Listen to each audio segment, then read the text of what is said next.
দর্শক, সর্ষের খোল ছাদ বাগানে কিন্তু এর বহুল প্রচলন রয়েছে। ছাদ বাগানের প্রত্যেকটি গাছে, বিশেষ করে কৃষিক্ষেত্রেই এই খোলের কিন্তু বহু প্রচলন। কিন্তু অনেক সময় কিন্তু আমরা এই খোল ভুলভাবে ব্যবহার করে গাছের ক্ষতি করে থাকি। যেটুকু উপকার হয় তার থেকে বেশি ক্ষতি হয়। আজকের প্রতিবেদন, সর্ষের খোল আমরা ছাদ বাগানে কীভাবে ব্যবহার করব, কিভাবে ব্যবহার করলে তার কার্যকারিতা বাড়ে, আর কখনই বা এই খোল একদম ব্যবহার করা যাবে না। দর্শক, সর্ষের খোল রয়েছে নাইট্রোজেন এবং নানাবিধ অর্গানিক সোর্স, যা প্রত্যেকটি গাছের ক্ষেত্রে কিন্তু উপকারী। কিন্তু অনেক সময় আমরা ভুলভাবে তার ব্যবহার করে গাছের কিন্তু বিভিন্ন ক্ষতি করে থাকি। যেমন ধরুন, এই যে আমার একটি বেগুন গাছ, ফুল এসেছে এবং অনেক ফুল আসছে। এই সময় আমরা অনেককে দেখেছি গাছের চারধারে সর্ষের খোল ছিটিয়ে দিতে। সর্ষের খোল কিন্তু গরম একটি সার। এটি ব্যবহার করার ফলে মাটির হিট কিন্তু বেড়ে যায়। যখন মাটির হিট বেড়ে যাবে তখন কিন্তু এই গাছ ফুল হবে দূরের কথা, ফল হবে দূরের কথা, গাছ নষ্ট হয়ে যাওয়ার কিন্তু সম্ভাবনা রয়েছে, নষ্ট হতে দেখাও গিয়েছে। তাই সর্ষের খোল গাছের চারদিকে ছড়িয়ে কোনোভাবেই দেবেন না। অনেক ক্ষেত্রে আবার কিছুটা গোবর সার, কিছুটা সর্ষের খোল একত্রে মিশিয়ে কিন্তু আমরা গাছের গোড়ায় ব্যবহার করতে দেখেছি বা ব্যবহার করেছি। এক্ষেত্রেও কিন্তু গাছ নষ্ট হয়ে যাওয়ার সম্ভাবনা রয়েছে। এই খোল ডিকম্পোজ হতে হতে গাছে কিন্তু আর টিকবে না। তাই এইভাবে ব্যবহার করা চলবে না। এবার আসুন কিভাবে ব্যবহার করলে তা আমাদের জন্য লাভদায়ক হবে। দর্শক, শুধু সর্ষের খোল যদি আমরা ইচ্ছে করি, এমন একটি পাত্র নিব, সেই পাত্রে 5 লিটার জল নেব। 5 লিটার জলের মধ্যে কিন্তু এমন সর্ষের খোল 1 কেজি পরিমাণ নিয়ে নেব। নিয়ে কিন্তু সরাসরি ভিজিয়ে রাখতে পারি। এইভাবে ভিজিয়ে রাখব। বা সর্ষের খোলের এনপিকে ব্যালেন্স সঠিক করার জন্য বা সঠিকভাবে বাড়িয়ে নেওয়ার জন্য আমরা কিন্তু এখানে ব্যবহার করতে পারি এই কলার খোসা। কলার খোসা কী রয়েছে? প্রচুর পরিমাণে ফসফরাসযুক্ত খাবার। ব্যবহার করতে পারি পেঁয়াজের খোসা। পেঁয়াজের খোসায় কী রয়েছে? প্রচুর পরিমাণে পটাশিয়ামের সোর্স। আর ব্যবহার করতে পারি ডিমের খোসা। কিন্তু দর্শক, ডিমের খোসা তো সরাসরি ব্যবহার করলে সহজে ডিকম্পোস্ট হবে না। আমরা কি করব? 2 থেকে 2.5 লিটার জলের মধ্যে 2 থেকে 250 গ্রাম ডিমের খোসা পুরোপুরিভাবে মিক্সারে একদম গ্রাইন্ড করে নেব, পাউডার করে নেব। সেই জলের মধ্যে ফেলে ভালো করে বয়েল করে নেব। মোটামুটি 15 থেকে 20 মিনিট ভালো করে বয়েল করার পর সেই জলকে এই খাবারের সঙ্গে ব্যবহার করে দেব। তবে আপনি কীভাবে ব্যবহার করলাম? ডিমের খোসা, বয়েল করা জল, কলার খোসা, পেঁয়াজের খোসা এবং সেখানে কিন্তু সর্ষের খোল ব্যবহার করলাম। এটা একটি শক্তিশালী এনপিকে তৈরি হয়ে গেল, প্লাস ভালো মানের মাইক্রোনিউট্রিয়েন্টের সোর্স তৈরি হয়ে গেল। এই সমস্ত উপাদান কিন্তু কিছু কিছু মাইক্রোনিউট্রিয়েন্ট ভালো পরিমাণে থাকে।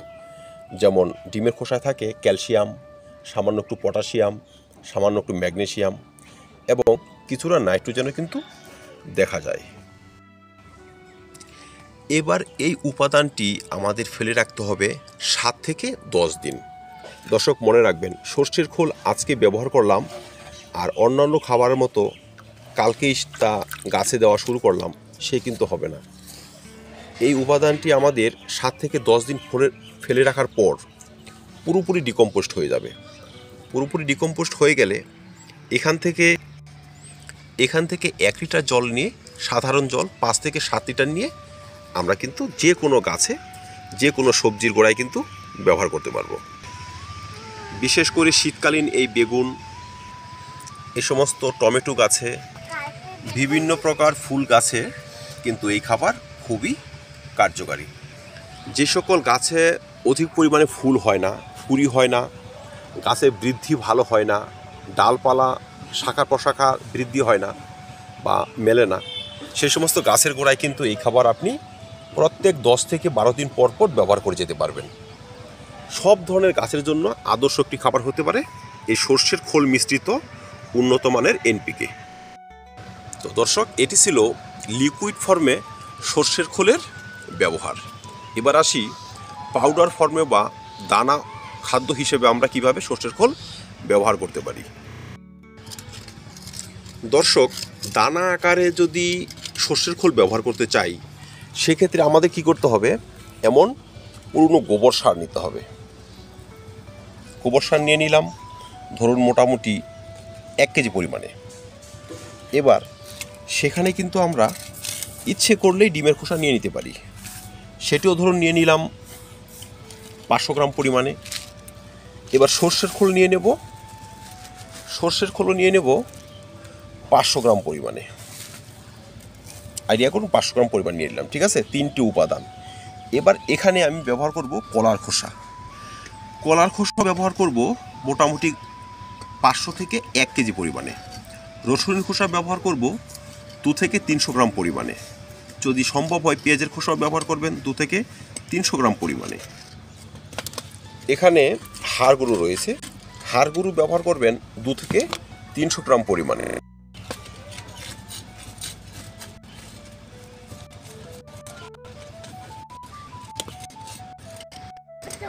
শিং চাছা সেটাও ব্যবহার করতে পারি 1 থেকে 150 গ্রাম পরিমাণে। এবার এই সমস্ত উপাদান ভালোভাবে ঘেটে একদম মিক্স করে কি করব, গাছে গোড়ায় ব্যবহার করে দেব? একদম নয়। এই উপাদানটি আমরা ছাদের এক কোণে ফেলে রাখবো। ইচ্ছে করলে একটি বাস্কেটে ভরে একদম তার মুখটা ওপেন করে ফেলে রাখতে পারেন বা এমনিতে ফেলে রাখতে পারেন। কতদিন ফেলে রাখবো? মোটামুটিভাবে 7 দিন।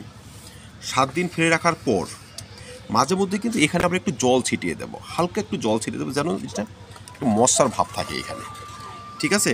তারপর আবার একটি পাতলা পলিথিন দিয়ে ঢেকে রাখবো। কতদিন ঢেকে রাখবো? যতদিন না সম্পূর্ণ উপকরণ পুরোপুরি ডিকম্পোস্ট হয়ে যায়। ধরুন 7 দিন ওপেন ফেলে রেখেছিলাম, সেখানে জলের ছিটে দিয়েছি, আরও মোটামুটি 15 থেকে 1 মাস এমনিতে ফেলে রাখবো। তারপর পুরোপুরি ডিকম্পোস্ট হয়ে গেলে এখান থেকে আধা মুঠি একটি ছোট টবের জন্য মোটামুটিভাবে 20 থেকে 25 গ্রাম খাবার নিয়ে কিন্তু আমরা সবজির টবে, ফুলের টবে, ফলের টবে কিন্তু এইভাবে ছিটিয়ে দেব, একটু খুঁচিয়ে দেব, ভরপুর জল দিয়ে দেব, ব্যাস। এইভাবে আপনি এই খাবার 15 দিন পর পর ব্যবহার করে যান। যেমন আপনার প্রচুর পরিমাণে সবজি হবে, তেমনই প্রচুর পরিমাণে কিন্তু ফুলও ফুটবে। একটি শক্তিশালী এনপিকে কিন্তু আমরা পেয়ে গেলাম। তো দর্শক, ছোট্ট করে জেনে নেওয়া ভালো কোন সময় এই খাবার ব্যবহার করা চলে না।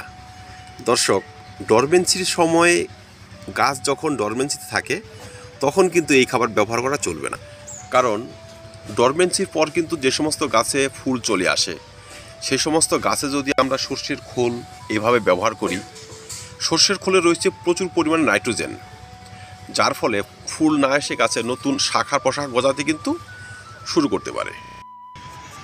তো দর্শক, আমরা ইচ্ছে করলেই এই সমস্ত খাবারের সঠিক ব্যবহার করে ফুলে ফলে সবজিতে ভরিয়ে রাখতে পারি আমাদের ছাদ বাগান।